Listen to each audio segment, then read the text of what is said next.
নমস্কার, স্বাগত বন্ধুরা উত্তরণ ইউটিউব চ্যানেলে।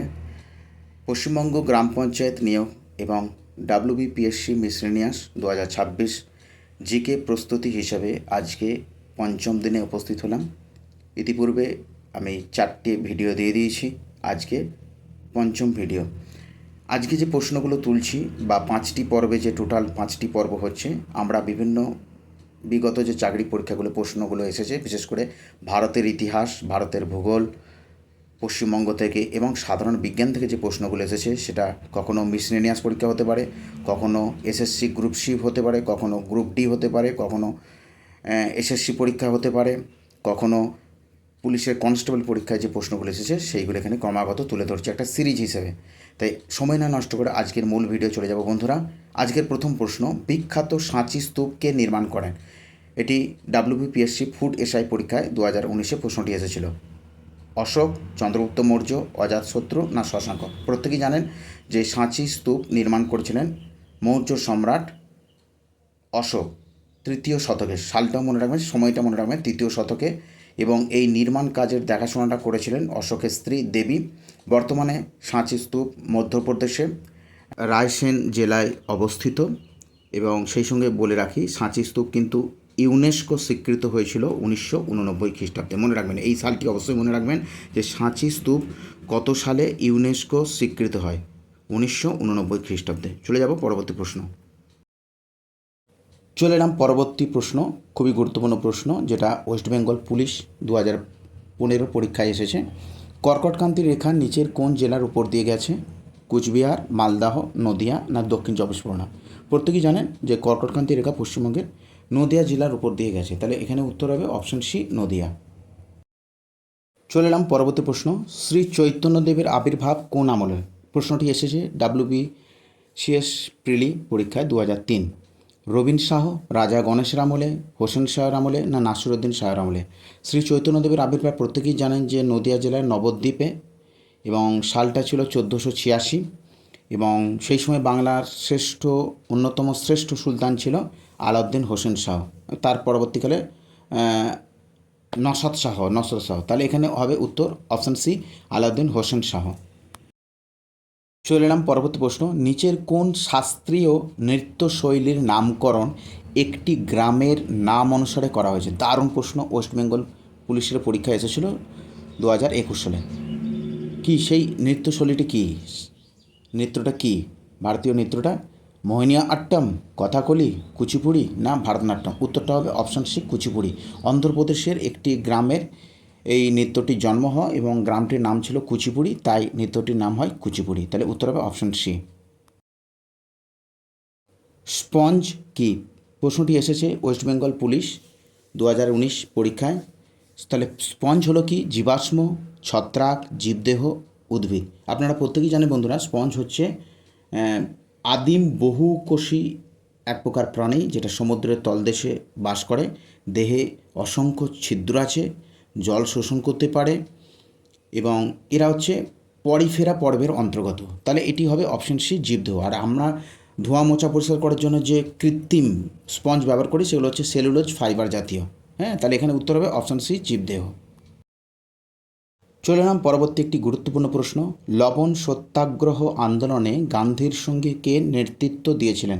ওয়েস্ট বেঙ্গল পুলিশ 2015 পরীক্ষায় প্রশ্নটি এসেছে। Annie Besant, Mridula Sarabhai, Muthulakshmi, Sarojini Naidu? প্রত্যেকেই জানেন যে লবণ সত্যাগ্রহ আন্দোলন, যেটি 1930 সালে 12ই মার্চ সবরমতী আশ্রম থেকে শুরু হয়েছিল।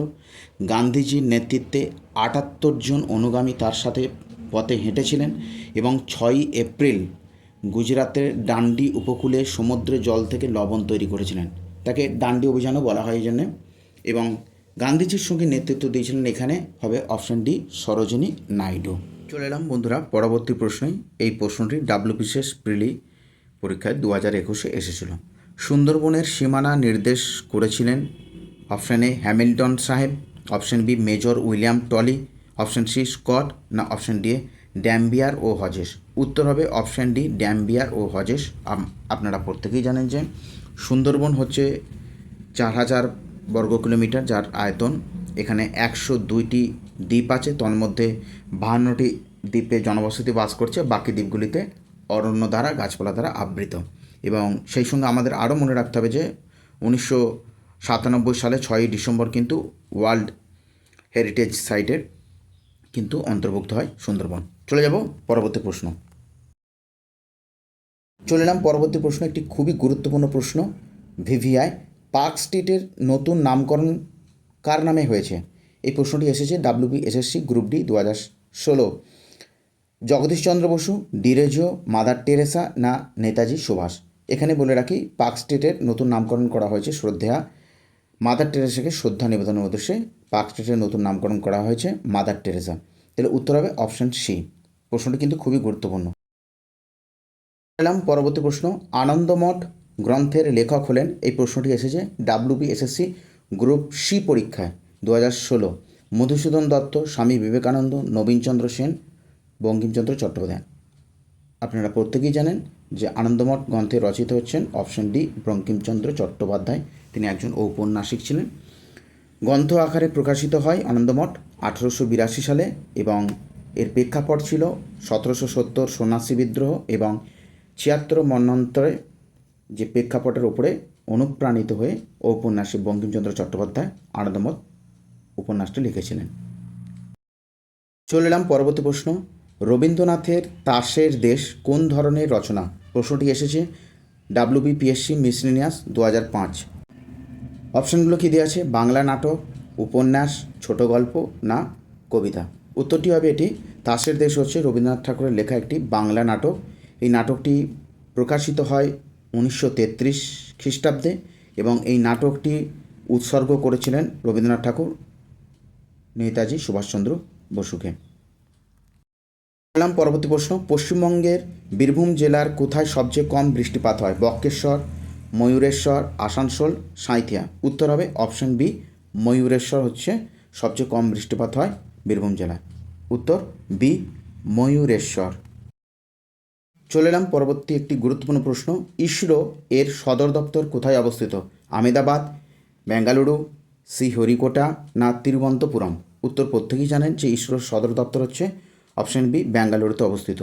আর বর্তমান ইসরোর সভাপতি হচ্ছে এস সোমনাথ এবং এটা প্রতিষ্ঠা করেছিলেন শ্রদ্ধেয় বিক্রম সারাভাই 1969 খ্রিস্টাব্দে 15ই আগস্ট।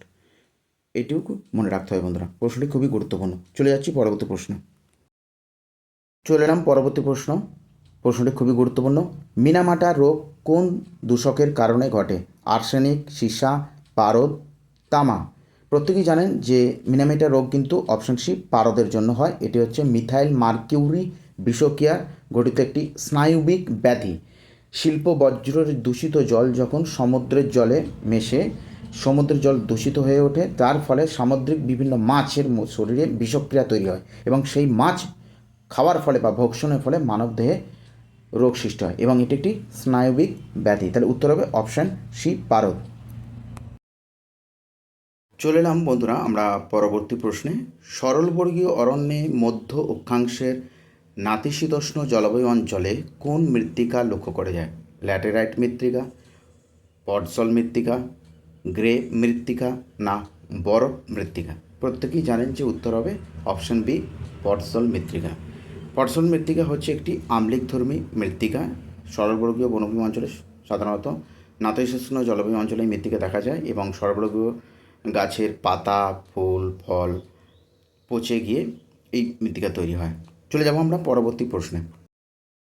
চলে এলাম পরবর্তী প্রশ্ন, প্রশম পানীয় জলের পিএইচের মাত্রা হলো 5, 7, 9, 3। আপনারা প্রত্যেকেই জানেন যে প্রশমিত পানীয় জলের পিএইচের মাত্রা হচ্ছে 7। 7-এর বেশি হলে সেটা ক্ষারীয় হয়, 7-এর কম হলে সেটা আম্লিক হয়। তাহলে আজকে এই পর্যন্তই থাক বন্ধুরা। যে কটা প্রশ্ন দিলাম প্রশ্নগুলো খুবই গুরুত্বপূর্ণ, পরীক্ষা আসার মতো সম্ভাব্য। প্রশ্নগুলো ভালো লাগলে অবশ্যই একটি লাইক এবং সাবস্ক্রাইব করে যাবেন। ভালো থাকুন, সুস্থ থাকুন, ধন্যবাদ।